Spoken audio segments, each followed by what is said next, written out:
안녕하십니까. 닥터 비트맨입니다. 네, 현재 시장이 다소 하락을 하고 있는 상황 속에 투자자들의 불안 심리가 증폭이 되고 있습니다. 이제 상승했으면 좋겠는데 이러다가 10만 달러 또한 무너지는 것 아닌가 하는 투자자분들이 늘어나고 있는데요.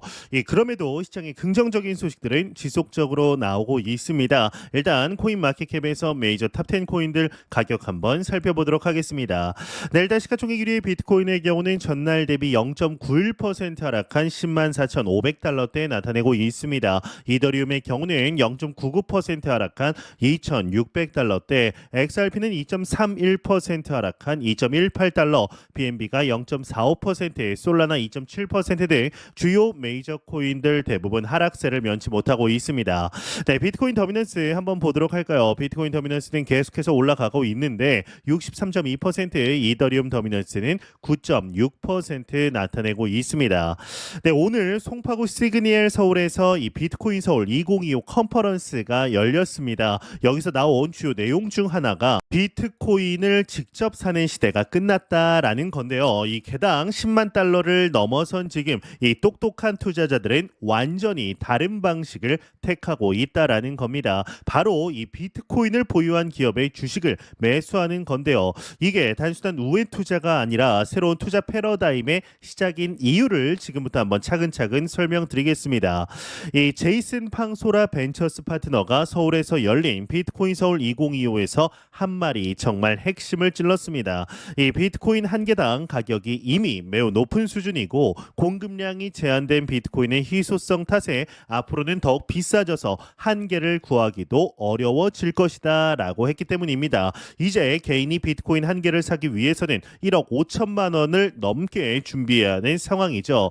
이 소라 벤처스는 기업의 자산 포트폴리오에 비트코인을 전략 편입하는 재무 전략을 전수하고 해당 기업의 지분을 취득하는 방식으로 수익을 내는 블록체인 전문 벤처 캐피털입니다. 이 팡 파트너는 비트코인을 더 저렴하게 구매하고 싶은 사람들은 이제 비트코인 프리미엄을 가진 회사에 투자하기 시작할 것이라고 전망을 합니다. 이런 접근법이 왜 주목받는지 구체적인 사례를 통해 한번 알아보도록 하겠습니다. 특히나 아시아에서 이런 간접 투자 방식이 각광받는 이유가 있습니다. 이 가상자산에 대한 엄격한 규제를 우회하는 대안 투자 방식으로 떠오르고 있기 때문인데요. 이 한국만 해도 가상자산 수익에 대한 과세 정책이 계속 논의가 되고 있고 기관 투자에 대한 제약도 많습니다. 이런 상황에서 비트코인 보유 기업 주식 투자는 매력적인 대안이 될 수 있습니다. 일단은 일본의 메타플래닛 사례가 대표적입니다. 일본의 경우는 이 가상자산 수익에 대해서 무려 이 최대 55%라는 이 살인적인 세금을 부과하고 있습니다. 개인이 비트코인으로 1억을 벌면 5,500만 원을 세금으로 내야 한다라는 뜻입니다. 그런데 이 메타플래닛 주식을 통해 간접적으로 비트코인에 투자하면 이런 높은 과세를 피할 수 있는 새로운 투자 경로가 되는 거죠. 실제로 많은 일본 투자자들이 이 방식을 택하고 있습니다.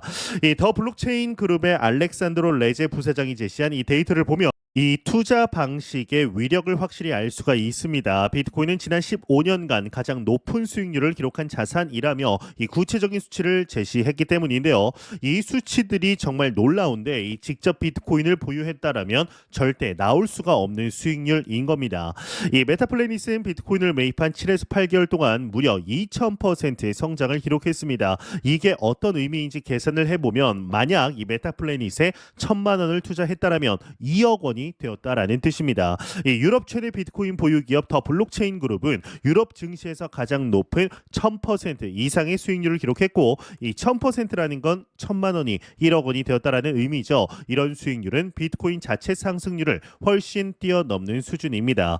이렇게 높은 수익률이 나오는 이유는 레버리지 효과 때문인데 이 기업이 비트코인을 대량으로 보유하게 되면 비트코인 가격 상승이 그 기업의 가치에 직접적으로 반영되기 때문입니다. 거기에 시장의 기대감까지 더해져서 비트코인 상승률보다 훨씬 큰 폭으로 주가가 오르는 겁니다. 특히나 비트코인 보유량이 많은 기업일수록 이런 효과가 더 크게 나타납니다. 그런데 여기서 이제 정말 중요한 함정이 하나 있습니다. 이 사이페딘 아모스라는 비트코인 표준이라는 책의 저자가 최근 경고한 내용인데요. 이 사람은 비트코인 업계에서 상당히 권위 있는 인물 중 한 명이라고 꼽히고 있습니다. 그런 그가 비트코인이 강세장 전점에 근접했기 때문에 대규모 조정이 불가피하다라고 경고를 한 겁니다. 왜 이런 경고가 중요한지 설명을 드리겠습니다. 이 아모스는 비트코인이 다음 고점을 준비하면서 매우 불안정한 바닥에 접근하고 있다라며 기관의 개입과 이 시장 구조 변화에도 불구하고 다음 약세장까지 시간이 제한되어 있다라고 말했습니다. 더 충격적인 것은 비트코인 가격이 강세장 정점에서 최대 80%까지 폭락할 수 있다라고 강조한 점인데 이 80% 폭락이라는 것은 10만 달러에서 2만 달러까지 떨어질 수 있다라는 뜻이죠.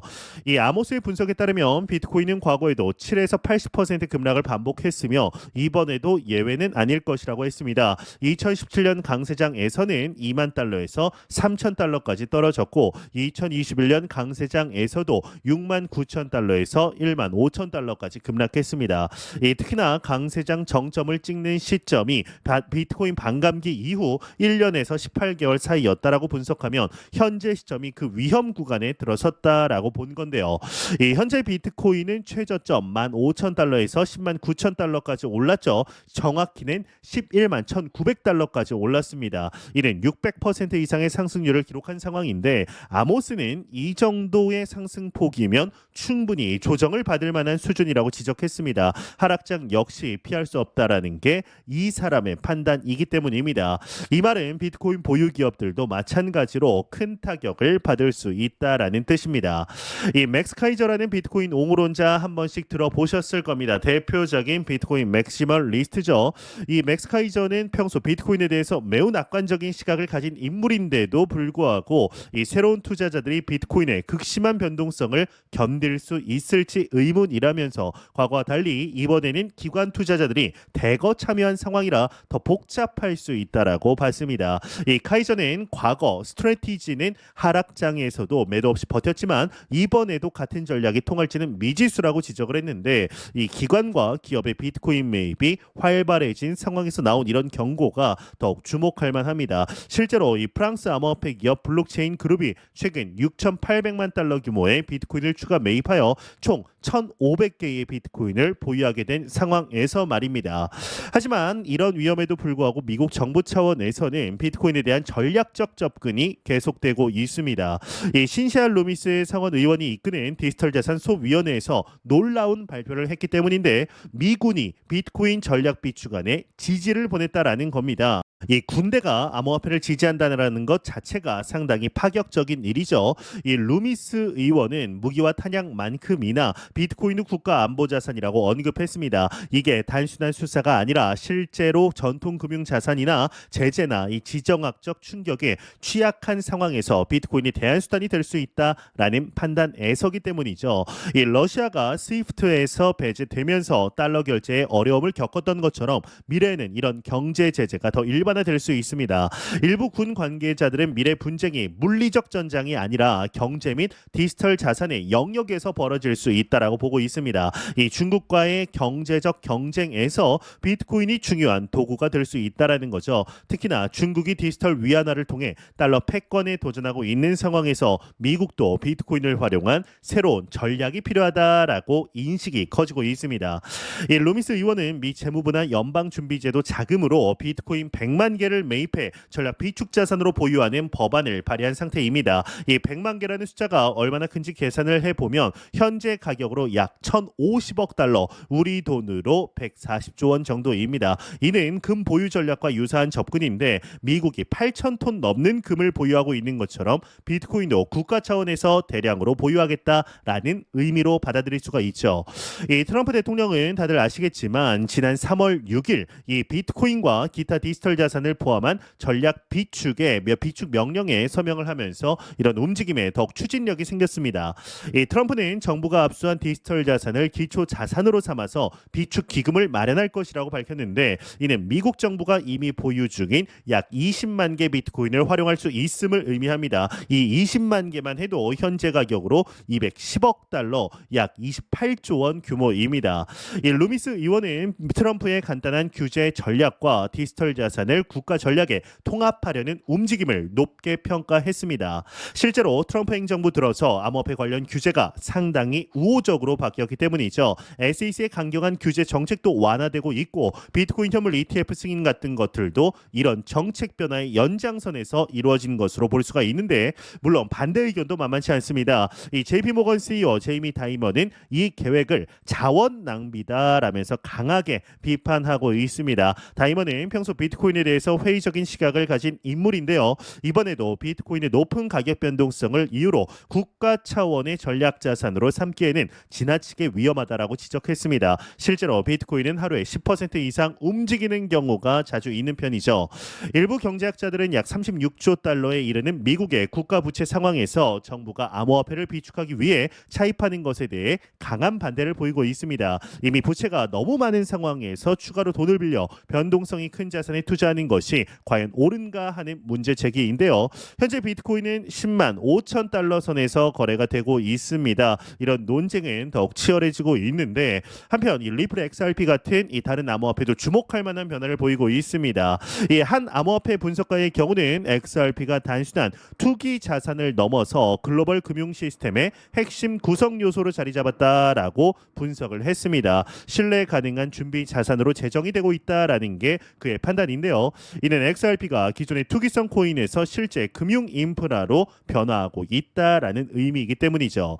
이 실제로 비보파워가 비트코와 협력해서 1억 달러 규모의 XRP를 준비금으로 편입한다라고 발표를 했습니다. 이제 우리 돈으로 1,400억 원 정도인데 이 정도 규모의 기업이 XRP를 준비금으로 편입한다라는 것은 상당히 의미가 크죠. 여기에 웹버스 인터내셔널의 3억 달러 XRP 확보 계획 그리고 하이퍼스케일 데이터의 1,000만 달러 XRP 편입 등 일련의 움직임이 이어지고 있는 겁니다. 리플이 출시한 스테이블 코인 리플 USD 또한 이 빠르게 활용 범위를 넓히고 있습니다. 아베 통합과 비트맥스 상장, 두바이 금융당국 승인 등이 연이어 이루어지고 있기 때문인데요. 이 스테이블 코인이 중요한 이유는 가격 변동성이 없기 때문에 실제 거래에서 사용될 수 있기 때문인데 리플 USD가 XRP 생태계에서 이런 역할을 하게 되면 XRP의 실용성이 크게 높아질 수가 있는 겁니다. 규제 측면에서도 XRP는 제도권 수용이 가속화되고 있습니다. 이 유럽의 미카 기준을 충족하는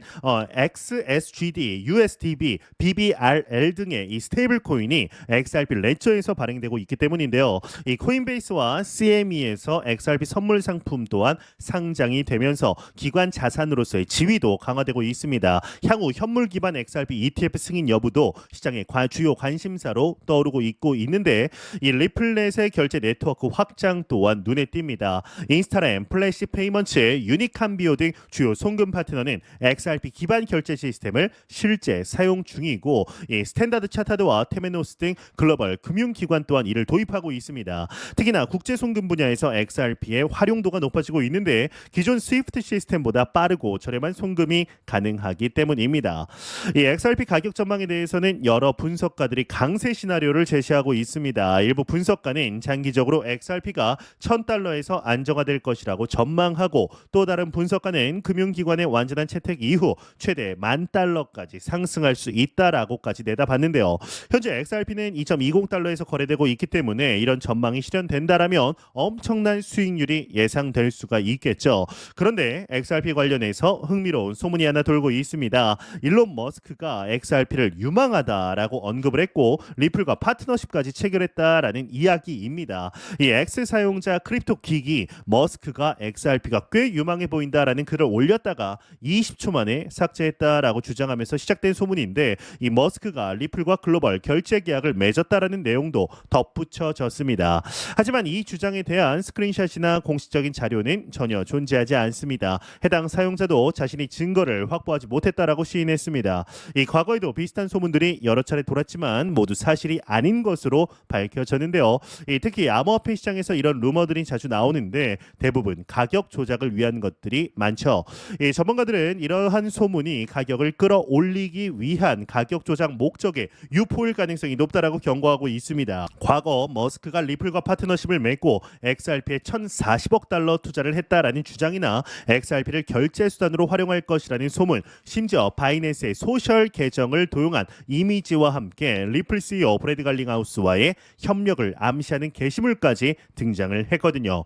이 어떤 글에서는 이 리플 가격이 $600까지 오를 수 있다는 황당한 예측까지 되기도 했습니다. 하지만 머스크나 리플 그리고 X측 모두 이와 관련한 공식적인 확인이나 언급을 한 바가 없는데 투자할 때는 이런 근거 없는 소문보다는 실제 사업 현황과 재무 데이터를 바탕으로 판단하는 게 훨씬 중요하겠죠. 이 반면 XRP의 기술적 전망, 가격 전망에 대한 기술적 분석에 기반한 낙관론도 함께 주목받고 있습니다. 이 암호화폐 분석가 제이본 마크스는 최근 차트에서 강력한 돌파 패턴을 보이고 있다라며 800% 상승해 $21에 도달할 가능성을 제시했는데요. 현재 2.20달러에서 $21면 정말 엄청난 상승폭이죠. 이 제이본 마크스는 피보나치 확장선 1.618 구간까지 상승할 것으로 예측을 했고 이 상승세가 이어진다라면은 2.272 구간이 $152까지도 열려 있다라는 급진적 예측도 했습니다. 이 비트코인 분석가 다빈치 제레미 또한 과거 $20 도달 가능성을 점친 바 있는데 이들의 분석은 SEC와의 법적 분쟁이 종결된다라는 전제하에 이루어진 것입니다. 네, 이제 특히 증권이 아니라는 법적 명확성 확보와 함께 현물 XRP ETF가 승인이 된다라면 기관 투자자의 대규모 자금 유입을 이끌 수 있다라는 시나리오도 제시가 되고 있습니다. 스탠다드 차타드의 경우는 XRP 현물 ETF가 출시되면 첫 해에만 최대 $80억 기관 자금이 유입될 수 있다라고 이제 전망까지도 하였죠. 네, 핵심 포인트들을 정리해 보면 이렇습니다. 일단 메타플래닛은 비트코인 메이프에 7에서 8개월 만에 2000% 성장했고 더 블록체인 그룹은 1000% 이상의 수익률을 달성했다. 두 번째, 미국 정부는 비트코인 100만 개 비축을 추진하고 있고 현재 약 20만 개를 보유 중이다. 세 번째, 일본은 가상자산의 최대 55% 세금을 부과해 간접 투자 방식이 각광받고 있다. 네 번째, 비트코인은 강세장 정점에서 최대 80% 폭락 가능성이 제기되고 있고 다섯 번째, XRP 현물 ETF 출시 첫 해에만 $80억 자금 유입이 예상된다라는 겁니다. 네, 결국 암호화폐 투자 패러다임이 완전히 바뀌고 있다라는 게 현재의 핵심이 아닐까라는 생각이 듭니다. 과거처럼 단순히 코인을 사서 보유하는 시대가 끝났고 이제는 더 전략적이고 체계적인 접근이 필요하다라는 건데 비트코인 보유 기업, 비트코인 보유 기업에 대한 투자와 정부 차원의 전략적 비축, XRP 같은 실용성 있는 코인의 부상까지 모든 것이 새로운 국면에 들어섰기 때문입니다. 하지만 동시에 리스크도 커지고 있다는 점을 간과해서는 안 되는데요. 네, 암호화폐 시장이 이렇게 급변하는 상황에서 여러분은 직접 투자, 간접 투자 중 어떤 방식을 선호하시나요? 네, 오늘 제가 준비한 소식은 여기까지입니다. 오늘 남은 시간 잘 마무리하시고 저는 더욱 도움이 되는 영상으로 찾아뵙도록 하겠습니다. 지금까지 닥터 비트맨이었습니다. 감사합니다.